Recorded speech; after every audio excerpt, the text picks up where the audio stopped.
सोदोमस्रि नामा बेनो बर' बिमानि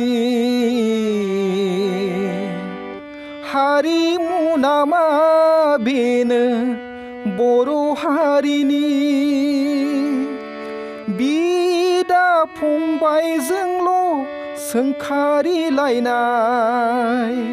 बिब' बिनाजै देग्लायनि निउ इयाराव नै बाजै हामफे नै बाजै हामफे दा आङो 20% नुयो दा बेजों आङो मा मावनानै जानो हानो दा बेनिखायनो आङो आंनि थांनानै थानायनि राहाया जाहैदों बे मिउजिक। खुलुमबाय टाइम्स नाउ बड'लेण्ड नायगिरि नोंथांमोनखौ दानो समाव बरायनाय जाबाय। दिनैहाय जोङो नोंथांमोननि थाखाय मोनसे मोजांथार खौरां लानानै फैदों आरो फारसेथिं दुखुनिबो खौरां। जाय खौराङा माने जोंनि बर' हारिनि थाखाय मोनसे गोग्गाथाव आरो जाय जोहोलावा जोंनि बर' हारिनि थाखाय गोबां मेथाइ खननानै दामनानै देनानै आरो गावनि जिबनावहाय गोबांथार बेबायदि प्राइजफोरखौहाय मोनसे बान्थाफोरखौ मोननो हादों आरो गोबां सार्टिफिकेटफोर लानानै बिथाङा दिनै न'आव जिरायनानै दङ। दुखुनि बाथ्राया बेनोदि बिथाङा दिनै बेबायदि गोबांथार नोंथांमोना मोखाङाव नुनो मोन्दों जे बेयावहाय गोबां ट्रफिफोर दं आरो गोबां सार्टिफिकेटफोर दङ। जाय सार्टिफिकेटखौहाय दिनै बिथाङा न'आव दोननानै लानो गोनां जादों। दा बेनिखायनो जों दिनै नोंथांमोननि गेजेरावहाय बिथांजों सावरायनानै बिथाङा दिनै जे सासे बर'नि जोहोलाव आरो सासे बर'नि जोहोलाव जानानै बिथांनाव मा मा टेलेन्ट दं आरो बिथाङा मा मोनसे मोननो हास्थायनाय आरो बिथांनि जे जिबननि फारसे मोनथिनांगौ बाथ्राफोर दं जोङो मिथिनानै लागोन। दा सिगाङाव आं नोंथांमोननो सिनायथि होनो गोसो जादों जे बे गसाइगाव महकुमानि सिङाव थानाय मा मोननाय जायगा औ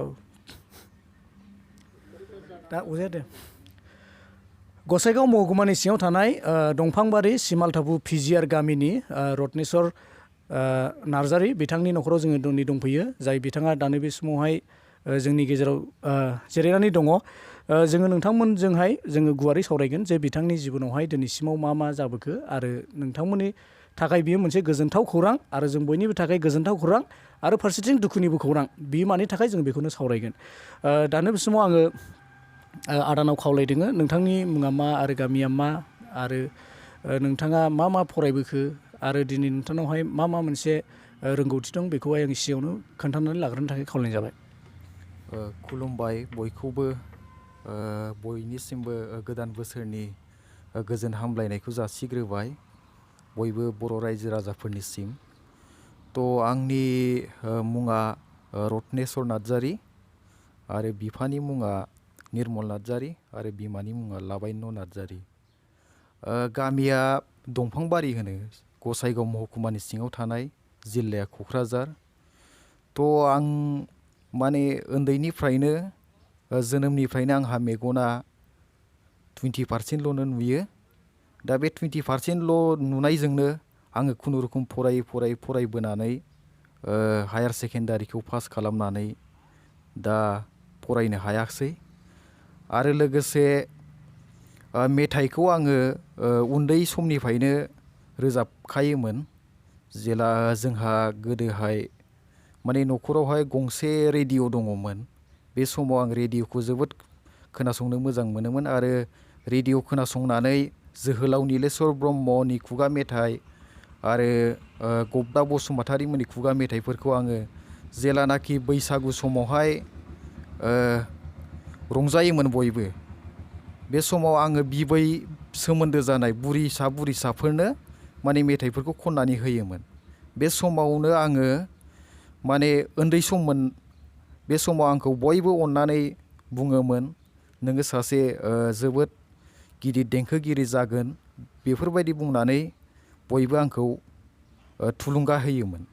दा बिदिनो खनै खनबोनानै जेब्लानाखि 2008 बेयावहाय बेनिफ्राय आङो क्लासिकेलखौ लादोंमोन आरो बे 2008निफ्राय क्लासिकेल लाबाय ओमफ्राय 2009निफ्राय आङो स्टेजावहाय खनजेनदोंमोन। जेलानाखि 2009आव गसाइगाव जिल्ला बर' थुनलाइ आफादनि बोसोरसालिया जथुम्मा जादोंमोन बै गसाइगावनि साहा थानाय बारलिंमारि होननाय गामियाव। बेवहाय आङो बादायनायावहाय माने जोंनि संकसगुरि बर' थुनलाइ आफादनिफ्राय फार्स्ट प्राइजखौ मोनबोनो हादोंमोन। बेनो आंनि माने गिबि स्टेजाव खनजेननाय सममोन। दानो बे समाव नुनो मोन्दों जे बिथाङा गावनि जे गासैबो गेबेङै गावनि फारसे फोरमायनानै लाबाय आरो जोङो नोंथांमोना नुदों बेयावहाय बिथाङा जेरै फोरमायदों बेयाव गोबांथार सार्टिफिकेटफोर दङ। जे मेथाइ रोजाबनानै हारिमु आफादनि आरो साहित्य सभा आरो गुबुन गुबुन कनफारेन्सफोराव जथुम्माफोराव बिथाङा स्टेजफोरावहाय बाहागो लानानै गोबांथार बेबायदि मोनसे रोंगौथिखौ दिन्थिनानै गोबांथार सार्टिफिकेटफोर बिथाङा दिनैहाय गावनि जिबनावहाय लाभ खालामना लानो हादों आरो नोंथांमोना नुदों बेयाव गोबांथार ट्रफिफोर दङ जाय ट्रफिया ओरैनो दान होनाय नङा नाथाय सासे जे आदाया मेगनावहाय 20 जौखोन्दोल' नुनाय सासे सुबुं बिथाङा जोनोमनिफ्रायनो 20% गावनि मेगनजों नुनो हायो अब्लाबो बिथाङा खस्थ'यै फरायबोनानै आरो फरायनायनि गेजेरजों हायार सेकेन्डारिखौ पास खालामनानै गोजौ फरायसालिखौ पास खालामनानै गोजौसिन फरायसालिखौ पास खालामखांनायनि उनावहाय बिथाङा 2008आवहाय क्लासिकेल लानानै एबा भइस भकेल लानानैहाय बिथाङा दिनैहाय सार्टिफिकेटबो दङ बिथांनावहाय। बिथाङा भइस भकेलावहाय सार्टिफिकेटखौ मोननो हाबाय बिथाङा सासे देंखोगिरि महरै आरो बेबायदिनो देंखोगिरि महरै बिथाङा गोबांथार बेबायदि सार्टिफिकेटफोरखौ मोननायजों लोगोसे बेबायदिनो ट्रफिफोरखौबो मोननो हादों आरो बेवहाय गोबां ट्रफिफोरखौ नोंथाङा नुनो मोन्दों। दा दुखुनि बाथ्राया बेनोदि बिथाङा दिनै सासे बर'नि सिनायजानाय देंखोगिरि जानानैबो दिनैहाय बिथाङा न'आव जिरायना थानो गोनां जादों आरो बिथाङा जे मेगनावहाय नुयै जानाय देहायाव लोरबां जानायनि जुनै बिथाङा बिनिफ्राय गोजौसिन जे मासियाव थांनो थाखाय गोजौसिन स्टेजाव थांनो थाखाय बिथाङा बोलो होनो हायाखै रांखान्थि लोरबां जानायाव आरो न'खरनि बेबादिनो उसुबिदानि रांखान्थि लोरबांनि जाहोनाव बिथाङा गोजौसिन सुबिदानि थाखाय जेबो राहा लानो हायाखै। दा नोंथांमोना नुनो मोन्दों जे बिथांनावहाय बिसिबां मोनसे रोंगौथिया दङ नोंथांमोना गावसोरनो नुनो हाखाबाय बेयाव जोङो सिगाङावहाय दोननायनि गेजेरजों नोंथाङा बुजिखाबाय। दा आङो मिथिनो लुबैदों आदाया ओरैनो जेन'बा बे मोननाय प्राइजफोरखौहाय जेन'बा खननायफोरावहाय नोंथांखौ सोरबाफोर मदद खालामदोंमोन ना ओरैनो नोंथाङा मेगनाव नुनो मोना मोजाङै नुनो मोना 20 जौखोन्दोल' नुनो मोनो दा बुंनाय बादिब्ला नुयियानो जाहैबाय आरो ना नुयि बायदियानो जाहैबाय। दा नोंथांखौ बेबायदि रोजाबनाय दामनाय देनायावहाय नोंथांखौ सोर हेफाजाब खालामामोन? आंहा सासे बिब' दङमोन माने बिमायं असेनि फिसाजो आब' भाग्य देबि नार्जारि बिथाङानो आंखौहाय जेब्लानाखि उन्दैनिफ्राय मेथाइ खनबोबाय थानाय नुदोंमोन बे समनिफ्रायनो बिथाङा आंखौ थुलुंगाबो होबोदोंमोन आरो लोगोसे बिथाङाबो सासे रोजाबगिरि मोजां रोजाबगिरिमोन। बिथाङानो आंखौ माने क्लासिकेलावहाय एडमिसन खालामनानै होदोंमोन आरो बेनिफ्राय गोबां दाब दाब जायगाफोराव लानानै थांदोंमोन स्टेजफोरावहाय कम्पिटिसन बादायनायफोरावहाय बिथाङानो थुलुंगा होदोंमोन बेफोरबायदि खन होननानै बयजोंबो माने सिनायथि होदोंमोन बे आब'आ। आरो जोङो खोनानो मोन्दों नोंथाङा मोजां हारमनिबो दामनो हायो मेगनाव नुवाब्लाबो नोंथाङा जेन'बा हारमनियामबो दामनो हायो बेयो मोनसे जोबोद बाख्नायथाव बाथ्रा। थ' जोङो आदानिफ्राय मोनसे मेथाइ खोनासंगोन बिथाङा जिहेतु सासे मोजां जोंनि बर'नि देंखोगिरि आरो गोदोनि खुगा मेथाइफोरखौबो बिथाङा खोनासंनानैनो मोनसे गोसोआव थुलुंगाखांनाय मोननानै दिनै बिथाङा बेबायदि मोजांथार मोनसे एचिभमेन्टखौ मोननो हादों। स' जोङो बिथांनि मोनसे गान खोनासंगोन हारमनिजों लोगोसे आरो मेथाइखौथ' बे थांनाय बोसोरावहाय मोनसे रिलिज खालामदोंमोन बाजै हामफे होननाय बेखौनो रोजाबग्रोनो सानबाय आं। नै बाजै हामफे दिनैनि सानखौ लानानै बोसोर समा बारलांबायलै बाजै नोंनि बिनानाव फैयैया उसाव बादाव गुरलुब मोनथारबायमोन आं फैगोन साननानै लेंहरदो माबार बाजै देग्लायनि बोसोर गोदानाव लेंहरदो माबार बाजै देग्लायनि निउ इयाराव नै बाजै हामफे बिखा फांदां आदै मद' गुफुर गावदां जौस्रां देरस्रां महराव जेना आखलाव जेना नोंनि बिनानावालै बाजै नोंनि बिनानावा रुजुनो हाया बासिनो हाया नों बायदिनोलै बाजै रावनिबो गेजेर नङा गायनाय फुनायाव दानाय लुनायाव जेरावबो आखा फाखालै बाजै जेरावबो आखा फाखा फैगोना फैया दालाय मा जागोन नोंनि नोंनानावजों बोसोर गोदानाव बेरायनो सानहाया नोंनि नोंनानावजों निउ इयाराव बेरायनो सानहाया नै बाजै हामफे नै बाजै हामफे। जोबोद बाख्नायथाव बिथाङा ओरैबायदि मोनसे मोजां मेथाइखौ जोंनो रोजाबनानै खोन्थाबाय आरो ओरैबायदि मोजां मोनसे नटआव नांनाय हारम'नियामजों दामनानै गावनि देंखोखौ आरो गावनि रोंगौथिखौ जोंनो दिन्थिबाय। दा नोंथांमोना नुनो मोनखाबाय बिथांनावहाय माबायदि रोंगौथि दङ। दा जोङो बिनिखायनो दिनै बिथांनावहाय जोङो फैनाय जादों जे बिथाङा सासे जोबोद गोरों गोरा देंखोगिरि आरो बिथांनि जे रोजाबनाय बिथांनि रोजाबनायावहाय मोनसे मेजिक दङ आरो बे मेजिकआनो जाहैबाय सुबुंखौ गोजोन होनो हानाय।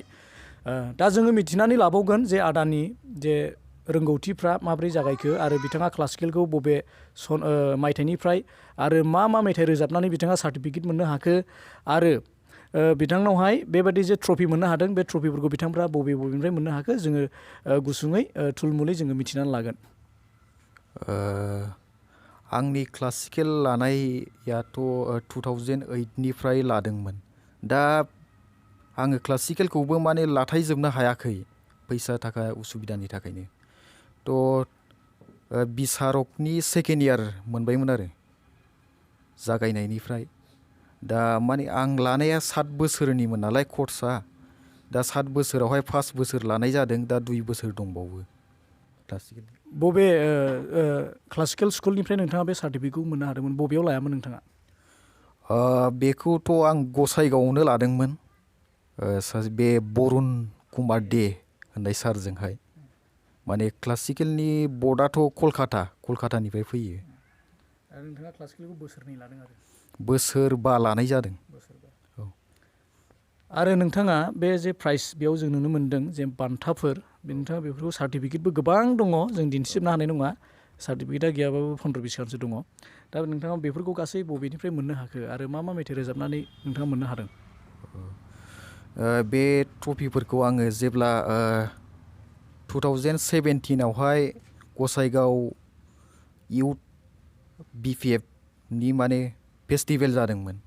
बेवहाय आङो कम्पिटिसन बादायदोंमोन आरो बेवहाय माने बादारि मेथाइ ओमफ्राय गलफारिया ओमफ्राय मडार्न सं ओमफ्राय फक सं बेयावहाय माने देरहानानैहाय बे ट्रफिफोरखौ मोननाय जादों आरो ट्रफिजों लोगोसे सार्टिफिकेट। मोनब्रै आयदायावबो आङो फार्स्ट सेकेन्ड मोननैयाव सेकेन्ड मोननैयाव फार्स्ट बिदि मोनदोंमोन। बेनि अनगायैबो जोङो मोन्थिनो मोन्दों जे आदाया स्टुडिअ'आवबो मिउजिक दाब खालामखांबाय जेनेबा मेथाइ रेकर्डिं खालामखांबाय। दा बे मेथाइफोरखौ नोंथाङा दोंसे खननानै खोनासंहोनो हागोन नामा? मा मेथाइखौहाय दाब खालामदोंमोन? बे मेथाइखौथ' थांनाय बोसोरावनो रेकर्डिं खालामदों आं दहाय खनखाबाय बे बाजै हामफे बेनोमोन बे मोनसेल'खा। बेनि अनगायै नोंथांनि सुजुनाय गान नोंथाङा गावनि आखाइजों लिरनाय आरो गावनो सुर होनाय बेबायदि मेथाइ दङब्ला रोजाबनो हागोन। मेथाइआथ' गोबां दङ माने 200निबो बारबाय आरो मेथाइ लिरनाया। माने लिरै दोननाय जायो जेन'बा दिहुननो हाया। लिरो आरो दोननाय जायो एखमबा लिरनो गोसो जाबाबो दिहुननोनो हायाबा बेबायदि साननानैहाय माने थाफिनो आरो आं लिरनो गोसो जाब्लाबो एखमबा गोसोआ बायनानै थाफिनो। दा बिथांनावहाय जोङो मिथिनो मोन्दों बिथाङा गावनि आखाइजोंनो मेथाइ लिरनाया 200निबो बारा जाबाय। नाथाय हामलायग्रा गैयिनि थाखाय मिउजिक जेन'बा मेथाइ दिहुनग्रा गैयिनि थाखाय बिथांनि मेथाइआ गासिबो खाथायावनो गोदोसोनानै थाजोब्बाय। दा जोबोद दुखुनि बाथ्रा सासे एसे मोजां मेथाइ रोजाबगिरि बे बिथांनि जे मेथाइफोर गोदोसोनानै दङ। बेनिखायनो दिनै जोङो टाइम्स नाउ बड'लेण्डनि गेजेरजोंबो बिथांनि जानानै जोङो खावलायनो गोसो जादों। सोरबाफोर प्रडिउसारफ्रा आरो देंखोगिरिफ्रा जुदि बिथांखौहाय हामलायनानै बिथांखौ मदद खालामनो गोसो जायोबा निस्सय नोंथांमोना कन्टेक्ट खालामनो हागोन। बिथांनाव 200निबो बांसिन गोबां मडार्न सं फक सं आरो बर'नि खुगा मेथाइफोर बिथांनावहाय गोग्लैसोनानै दङ। नाथाय बेफोरखौ दिहुनगिरि गैया। दा बेनिखायनो बिथाङा दिनैहाय जोंनि गेजेरावहाय गुवारै फोरमायबाय आरो बिथांनि जे मोननायफोर नोंथांमोना नुनो मोनखाबाय। सासे सादारन सुबुङा सरासनस्रा सुबुङा जे बेबायदि सार्टिफिकेट आरो बेबायदि मान बान्थाफोरखौ मोननो हागोन बियो गोरलै बाथ्रा नङा। दा बेनिखायनो बिथांनाव गोबांथार रोंगौथिया दं होननानै जोङो नुखाबाय आरो जोङो आदानिफ्राय जोङो मोनसे मेथाइ जोङो खोनासंबावनोसै। आदाखौ खावलायदोङो मोनसे हारम'नियामजों गोदै मेथाइ खननानै जोंनो खोनासंनो थाखाय। आं लिरनाय माने हारिनि सोमोन्दैहाय दोंसे लिरदोंमोन आं बावैसो सिगां माने जों माने गावजों गावनो माने बखिलायबाय थानाय बेफोरखौ लानानैनो।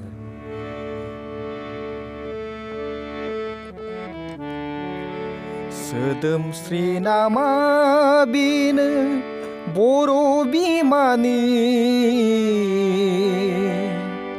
हारिमु नामा बेनो बर' हारिनि, बिदा फंबायजोंल' सोंखारिलायनाय, बिब' बिनानावजोंल' मुगैलायनाय,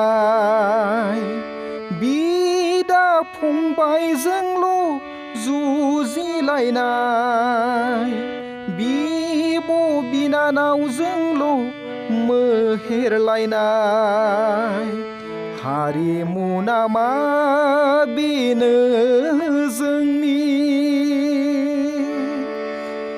रोजा रोजा मुंख्लंफोरनि जिउ बाउनाया, रोजा बर' आइजोफोरनि सिन्दुर गोमानाया, बेसेन गैला नामा दिनै बियो फावथिनासोमोन नामा, गेरेमसा हारि दानायनि बड'फानि सिमाङा हिंसानि दाहारजोंनो गोजावलांफिनगोन नामा, गोमोराखै दिनैबो माथो बिदा फंबाय दावहानि बनजार, गोमोराखै दिनैबो माथो बिदा फंबाय दावहानि बनजार, सोदोमस्रि नामा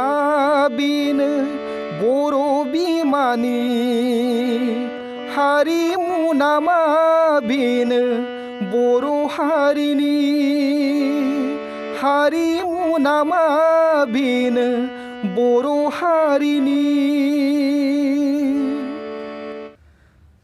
दानो बे समावहाय जोबोद गोजोनथाव मोनसे बर' हारिमुनि जोंनि गेजेराव बिदा फंबाय दानलाय सुलाय खालामनाय, हिंसा हिंसि जालायनाय बेबायदि मोनसे गावनि आखाइजोंनो लिरनाय, गावनि रोंगौथिजोंनो लिरनाय, गावनि सेबखांनाय मेथाइखौ आदाया जोबोद मोजाङै खननानै होबाय। बेनि थाखाय आदाखौ हामबायहोनाय थाबाय।